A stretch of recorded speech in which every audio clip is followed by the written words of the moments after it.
Nós estamos aqui com o poeta Mauro Lúcio da Silva. Mauro, bem tranquilo, bem sem problemas. Fala um pouco para mim do Mauro. Quem é o Mauro? Quando começou a escrever? Fala do Mauro para mim. Bem, eu comecei a escrever há pelo menos uns 15 anos, né? Mas escrevi e deixava no fundo da gaveta. Até que um dia um amigo viu e falou: "Ei, o que você está fazendo aqui? Por que você não faz um livro?" Só que eu já estava com mais de 1000 poemas escritos, né? Então, o que eu fiz? Fui dividindo em livros, deu 200 poemas cada um, né? E já publiquei 4 livros, né? E o 5º livro está para acontecer, né? Dependendo só de encontrar, enfim, a oportunidade para publicar esses livros. Nós estamos gravando essa entrevista na 30ª Feira do Livro de Brasília. E aqui do lado parece que tem uma palestra. Então, se você puder falar um pouquinho mais alto, vai ser bom para nós, para a pessoa que está nos assistindo. Quantos livros você já publicou? E se você puder me dizer os títulos e o ano, seria muito bom. Bom, o primeiro livro foi Meus Passos, que saiu em 2005. Né? O segundo livro, O Cantar dos Ventos, que saiu em 2007. Depois veio Vendedor de Ilusões, em 2008. E agora, né, esse último, que é O Caminho dos Sonhos, né, 2010. Você faz uns livros bem grossos, sabe? Toda a edição é paga por você. Se é pago, você depois vende, como vende, tá? Ou seja, eu queria primeiro saber se é edição independente. Segunda coisa, qual o processo de venda que você faz? Bom, é edição independente, quer dizer, eu pago para publicar e não vendo. Não vendo porque isso é como se eu estivesse convidando um amigo para tomar uma cerveja. Então, de vez de dar uma cerveja, eu dou um livro de presentes, né? Já que eu não bebo, né?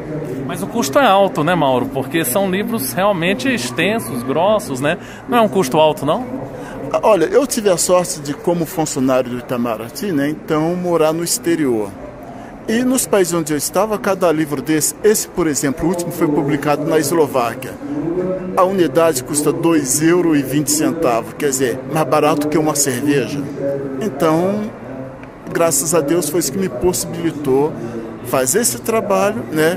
E me dar o luxo de poder presentear os amigos. Agora vamos falar sobre sua poesia. Você escreve poemas com versos livres, ou sonetos, ou são versos intuitivos, tudo que vem do seu coração você escreve? Há alguma técnica que você utiliza ao escrever? Não, nenhuma técnica. Eu simplesmente, o que eu tenho no coração, eu escrevo. E não obedeço regras, porque regras os outros poetas já obedecem. E eu não quero ser igual aos outros. Eu quero fazer algo diferente. Então, não há regras e meus poemas todos se baseiam... São poemas mais reflexão. Eu observo a vida, observo as pessoas e também os meus sentimentos. E então eu derramo tudo isso no livro em forma de poesias. Bom, se você observa o seu sentimento, você escreve com sensibilidade. Então eu queria te perguntar se, por exemplo, fatos tristes ou alegres da sua vida, eles são traduzidos nos seus livros. E, por exemplo, tem escritores que quando estão tristes escrevem muito mais do que quando estão alegres. A própria forma o seu jeito de falar parece ser uma pessoa muito sensível, muito observadora da vida, talvez uma pessoa com um coração muito grande. Eu queria que você falasse, e os próprios títulos, né? Vendedor de Ilusões, Caminho dos Sonhos. A tristeza gera a escrita, a solidão, ou a alegria gera a escrita, a ilusão. O que gera a sua escrita, já que você é intuitivo? Posso lhe garantir que a tristeza gera muito mais poesias, e poesias com muito mais qualidade, né? Então, dependendo do meu estado de espírito, se eu estou, digamos, triste, ou preocupado, ou vejo alguém triste, ou acompanho a história de alguém, então aquela coisa me toca, né? Então eu transformo tudo aquilo em poesia, né? Então nem tudo fala de você, ou seja, você pega também histórias de outras pessoas, um rompimento amoroso, um falecimento, uma partida, ou seja, se a gente lê o seu livro, não é tudo sobre você não, é todo sobre o ser humano. Exatamente, é tudo sobre o ser humano, mas a coisa que mais me inspira, digamos, são também as estações. No inverno, quando, por exemplo, no meu caso que eu morava lá no exterior, então aquele frio, aquela solidão, aquilo me deprimia muito. Então eu derramava tudo aquilo em poesia. Eu ia perguntar isso para você.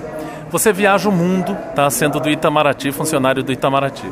Você vê várias partes do mundo com vários tipos de clima e com vários tipos de pessoas diferentes, sensibilidades diferentes e tal. Me conta um pouco, primeiro, sobre essas viagens, se essas viagens são traduzidas nos seus poemas. O que mais te tocou nos países frios, gelados e nos países mais quentes? Fala um pouco disso para o nosso público, porque não são todas as pessoas que têm essa possibilidade de viajar o mundo. Bem, o céu cinzento, quer dizer, chega no inverno europeu, né, o inverno norte-americano, o céu é cinzento, o dia é escuro e longo. E aquilo afeta o espírito, afeta todas as pessoas. E as pessoas ficam irritadiças, ficam sensíveis e bebem muito. Ao beber, elas derramam tudo que tem. Aí eu escuto. Então, quer dizer, eu sento na mesa do bar, peço uma cerveja que dura a noite inteira. Mas ali é só para escutar e observar a reação das pessoas. E a pessoa triste, basta a gente puxar um fiozinho, ela conta tudo. E tudo vai para o meu livro, em forma de poema. Agora, você é uma pessoa que tem casado, tem família. Como é que é isso? Se não tem, isso gerou muita poesia, muita magia literária em você? Fala um pouco do seu íntimo, se você quiser. Se você não quiser, também você diz, olha, prefiro deixar minha vida particular fora disso e tal. Olha, posso garantir que sim, afetou, né? E no meu poema, meus livros estão cheios de poemas que versam sobre isso também. Sobre o quê? Sobre a solidão? Sobre a solidão, sobre família. E outra coisa que é muito importante frisar, eu gosto de escrever muitas orações em forma de poesia. Muitas orações em forma de poesias. Então, pessoas que já leram meu livro falam, Mauro, você é um entendido, você deve ser muito religioso. Sou normal, mas quando se trata de poesia, aí parece que Deus usa a minha pessoa para falar para os outros. Você tem filhos? Tem 2 filhas, né? Bom, mas você falou que talvez seja uma pessoa só. É porque você é separado, divorciado, isso? Sim, eu sou divorciado e vivo sozinho, então... E odeio viver sozinho, diga-se passagem. Então isso me afeta profundamente e é por isso que eu tenho tanto tempo para escrever, porque o peito chora, a saudade maltrata e a solidão judia. Mas tem uma coisa engraçada, as mulheres elas admiram um poeta. E se o poeta souber traduzir o seu poema em atitudes de sensibilidade, magia, dificilmente ele vai ficar sozinho.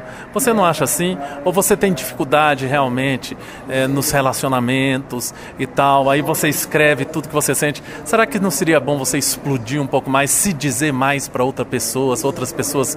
E agora com esse advento do Facebook, da internet, você pode vir a conhecer tantas pessoas maravilhosas, sabe? Eu não sei, são sugestões que eu estou te dando.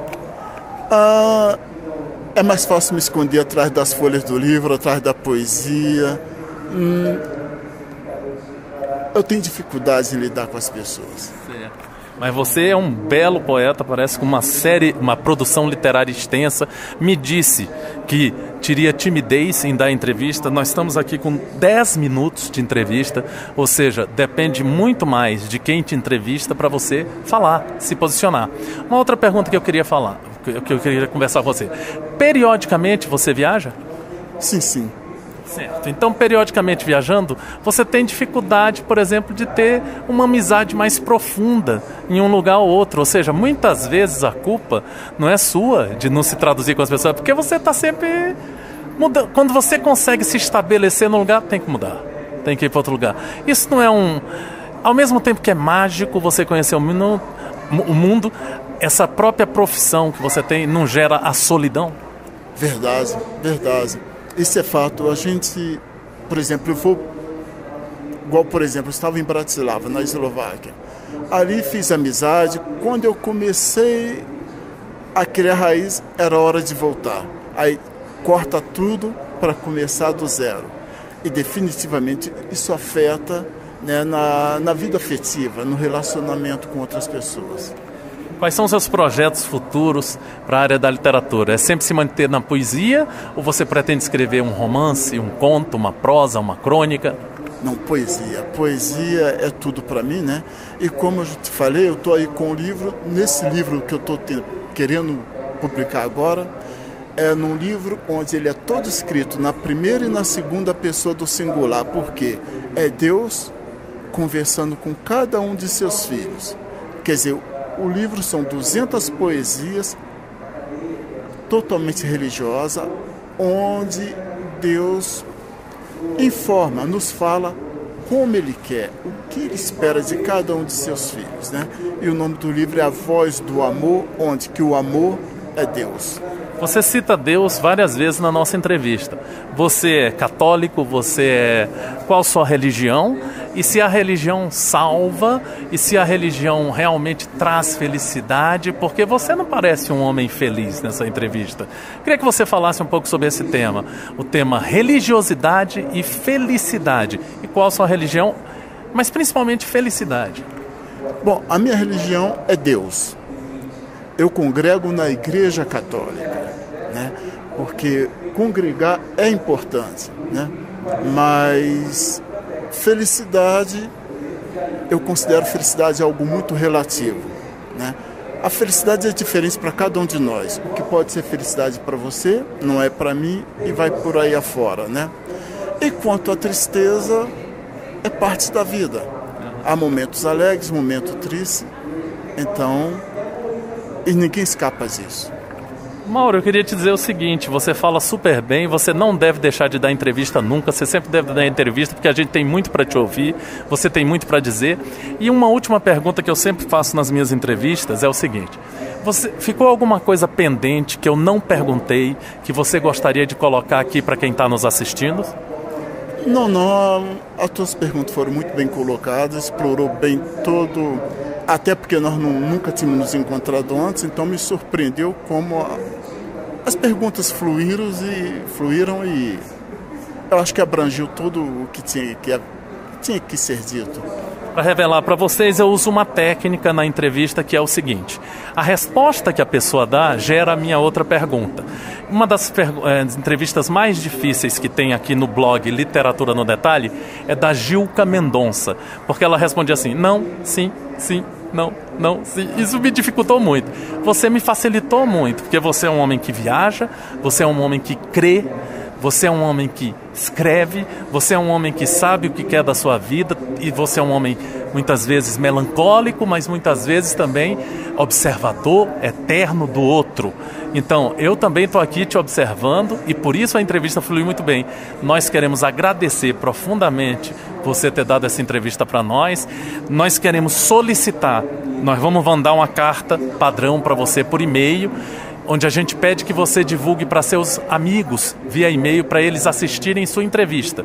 Porque quando eles assistem sua entrevista, eles possivelmente vão assistir outras que tem no blog. Os amigos dos outros lá também possivelmente vão assistir a sua. Então é assim que o blog atingiu essa tão grande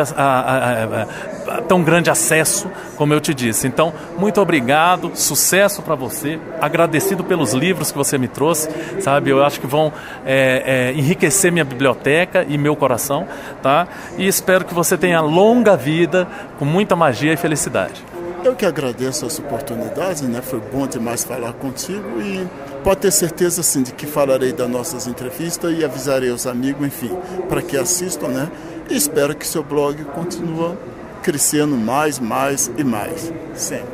Muito obrigado.